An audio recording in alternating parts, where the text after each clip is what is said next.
So initially I was going to sit and talk about the phone's 12 megapixel cameras, 8 megapixel camera, and different stuff, but I have a better idea of how to review this phone. Hi Bixby. What is the current temperature outside right now? Alright. The temperature is recorded as 80 degrees Fahrenheit. Hi Bixby. What is 81 degrees Fahrenheit Celsius? The answer is 27.222222222. Now I figure what better way to test this phone out than to start with its water abilities.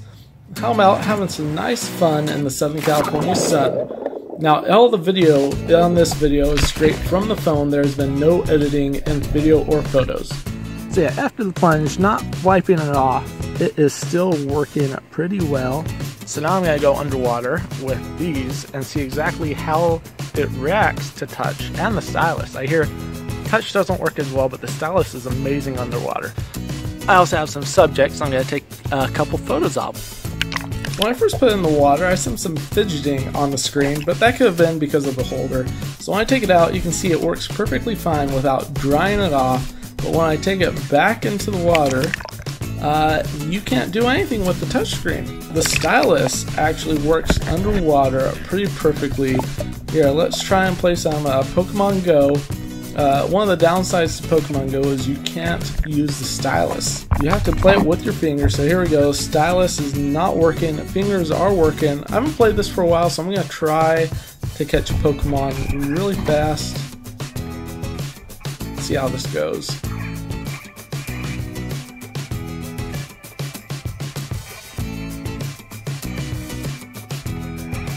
And I still suck.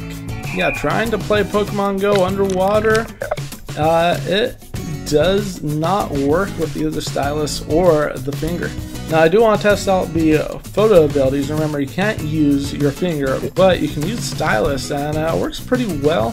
This detail is pretty nice.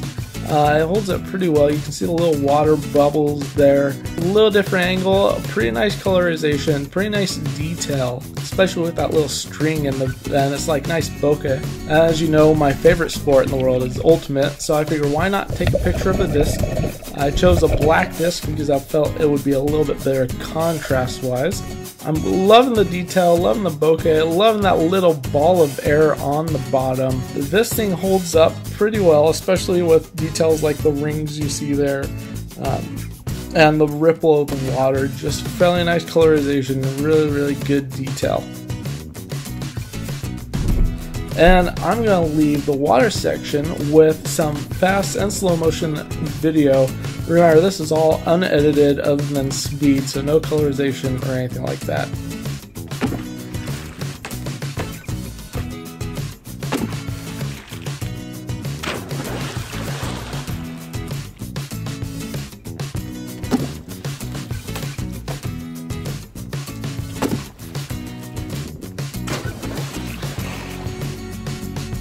Now we're going to go down to the slow motion. This takes it to about 15 frames a second, and as you can see with the Note 8 there on the right, it just holds the detail a little bit more. I'm sure with some color grading you can get the water to look as blue as it does on the Note 5, but overall the little specks of water, they hold their detail quite well, especially the bush in the back, the lifeguard stuff in the back.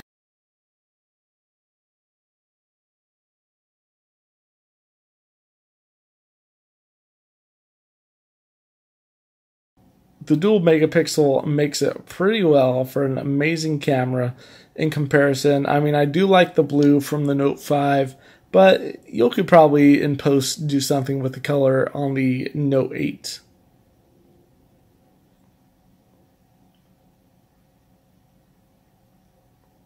You can see the glob from the Note 5 is just more type of a window pane, very blobby window pane, versus the Note 8. It looks more like clear glass. You can see fine details through it. You see every individual little water droplet a lot more clearly. The same thing on this final shot of me taking a cannonball, looking pretty sharp there compared to the Note 5. Not saying the Note 5 is a terrible phone or camera, but the Note 8 just has the upper hand.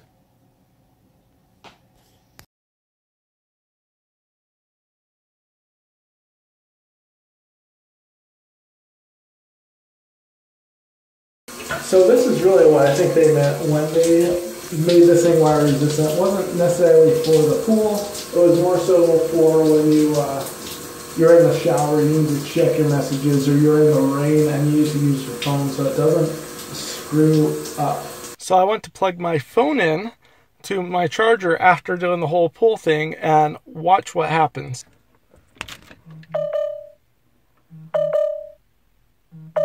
It's giving you a warning to clean the port out from moisture before you charge it, which is actually a really, really good safety feature. Now, I bet you know where I'm going. I'll have to play some Ultimate with my friends. It was a great Sunday to hit the water, and now I'm going to go hit the park.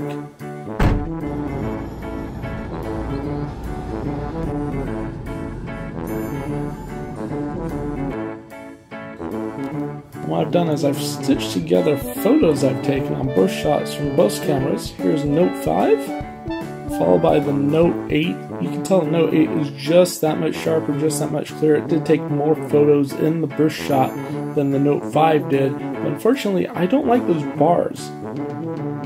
There's one shot I like to call concentration. With the Note 5 you can make out the detail, but it's not as fine as the Note 8. The one thing I didn't like about the Note 8, which I ought to figure out, is how to get rid of those bars. When we do the zoom in, you'll see the better details and the better color. After Ultimate, like any sport, you should really go out and get some food. So I had some In-N-Out earlier in the day, took a photo of my fries and burger. I actually like the photo from the Note a little bit better as far as bokeh is concerned, but the Note 8 generally contains a lot more detail, and over time it's going to work out to be a lot better of a photo taker than the Note 5. And of course, some slow motion, pouring some drink from Taco Bell. That's where I went to after Ultimate. You can see, you can clearly read the Note 8 selections of your soda a lot better than the Note 5. And of course, those drops of soda coming down, just nice, crisp, and clear. Of course, I decided to have some tacos with that, but first let's take a look at the shot of the soda. You can tell that the Note 5 is more of a blur, more of a blob of color with the soda and with the taco, especially at the Doritos Loco Taco. With the Note 8, you can see more fine detail, more grain. Let's take a look at the keyboard really fast. With the Note 5, it actually had a really good keyboard when it first came out, and then Samsung put out an update that completely killed keyboard functionality. Keys just didn't match up with your muscle memory. They didn't have that number pad up at the top. I kept hitting the smiley face on the lower left hand corner. With the Note 8, having that number pad up at the top, easy access, has always been really great to have over the past few days. I'm not mishitting keys like I was on the 5. I'm not hitting that smiley face like I was, bringing up the smiley face menu. Just overall, it's great. The only complaint I have so far on the 8 is with those rounded edges. Trying to put a glass screen protector on there does kill functionality of the touchscreen a little bit. So far it's responding fairly nicely. The battery on this phone, the 3300 milliamp hour, is a little bit better than the 3000 milliamp hour battery from the 5, and it does last about the same on idle, but in use it actually does win out over the Note 5's battery. With the Note 8, it does feel like apps load up a little bit faster, and they do buffer, like videos do buffer a little bit better. Going between different web pages does load a little bit faster. Here, we're also going to check out a little bit of a stream. Got this running through my GoPro Hero 5 right now. So when you check out the stream, it does load up a little bit faster on the 8. But let's listen on the audio.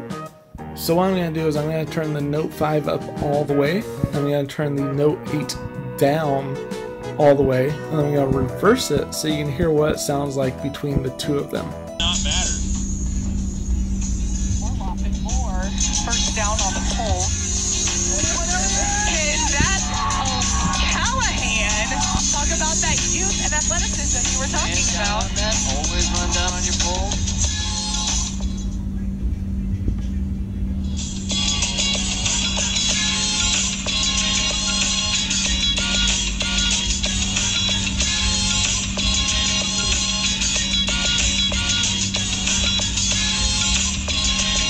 And that was the audio test between them.